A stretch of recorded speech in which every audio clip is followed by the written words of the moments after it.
देखिए, एक और बड़ी खबर सामने आ रही है। दिल्ली में प्रॉपर्टी डीलर की हत्या की गई है। जिम जाते वक्त सरेआम गोली मारी, बीच सड़क प्रॉपर्टी डीलर पर फायरिंग हुई है। हमलावरों ने 8 से 10 राउंड फायरिंग की है। बाहरी दिल्ली के पश्चिम विहार की ये घटना बताई जा रही है। मृतक का नाम है राजकुमार दलाल। राहुल प्रकाश जुड़ गए हैं। राहुल, किस तरह से यहां बेखौफ अपराधी घूम रहे हैं? अब बाहरी दिल्ली के पश्चिम विहार की ये वारदात सीधे तौर पर यहां पर सुरक्षा की पोल खोलती नजर आ रही है। पूरा मामला बताएं राहुल। देखिए, सीधे तौर पर देखा जाए तो कहीं ना कहीं जो अपराधी हैं बेखौफ हैं और जिस तरीके से दिल्ली पुलिस को चुनौती देते दिख रहे हैं, जिस तरीके से इस हत्याकांड को अंजाम दिया गया, सीधे तौर पर देखा गया कि 8 से 10 राउंड फायरिंग। फॉर्च्यूनर कार में बैठे राजकुमार दलाल, जो कि एक प्रॉपर्टी डीलर भी हैं, जिम जा रहे थे। 7:15 साढ़े 7 बजे की ये घटना है। उस दौरान टारगेट करके उनके ऊपर फायरिंग की गई, जहाँ उनकी मौत हो गई। और सीधे तौर पर अब जिस तरीके की तस्वीर आ रही है, जो पुलिस शुरुआती जाँच में कह रही है कि हो सकता है कि ये रंजिश हो, लेकिन क्या रंजिश हो, परिवार किसी भी दुश्मनी से मना कर रही है, क्योंकि प्रॉपर्टी डीलर थे, जिम जा रहे थे। उस दौरान इस घटना को अंजाम दिया गया। एक प्रॉपर टाइमिंग के दौरान जब वो निकले थे, उसी दौरान पश्चिम विहार SBI कॉलोनी के पास इस घटना को अंजाम दिया गया। हालांकि इस घटना के बाद से इलाके के लोगों में और कहा जाए कि परिवार के लोगों में भी रोष है, और किस बात को लेकर गोली मारी गई इसकी इन्वेस्टिगेशन की जा रही है।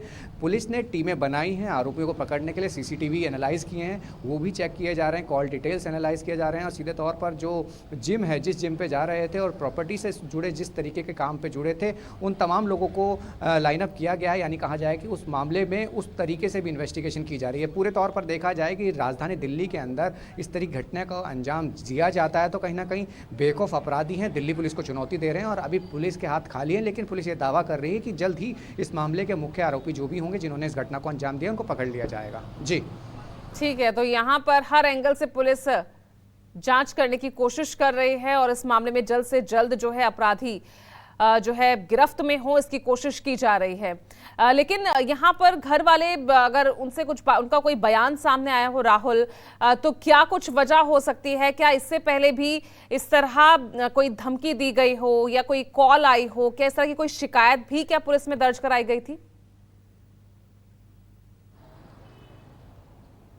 देखिए, फिलहाल पुलिस इसी मामले को इन्वेस्टिगेट कर रही है, क्योंकि कहा जा रहा है कि बिल्डर का काम करते हैं, जिम जा रहे थे।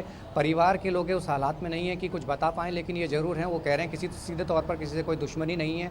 और पुलिस जो है उस लाइन ऑफ, यानी कहा जाए कि सीक्वेंस में काम कर रही है, जिसमें ये साफ हो पाए कि क्या प्रॉपर्टी से रिलेटेड कोई रंजिश हो सकती है या कोई ऐसा मामला रहा हो डिस्प्यूट वाला, या तमाम उस एंगल्स को पुलिस इन्वेस्टिगेट कर रही है और समझना ही चाह रही है। क्योंकि जिस तरीके के घटना को अंजाम दिया है, 8 से 10 राउंड फायरिंग की गई है। आप समझ सकते हैं कि इतनी गोलियां चलाकर मार देना कुछ बड़ा मामला हो। 8 से 10 राउंड फायरिंग करना, वो भी सरेआम, वाकई में यहाँ पर सीधे सीधे पुलिस प्रशासन के लिए एक और बड़ी चुनौती। और सीधे तौर पर किस तरह से यहाँ पुलिस कार्रवाई कर रही है, उनको लेकर भी यहाँ तमाम सवाल खड़े करती नजर आ रही है। बहुत बहुत शुक्रिया आपका राहुल, इस तमाम जानकारी के लिए।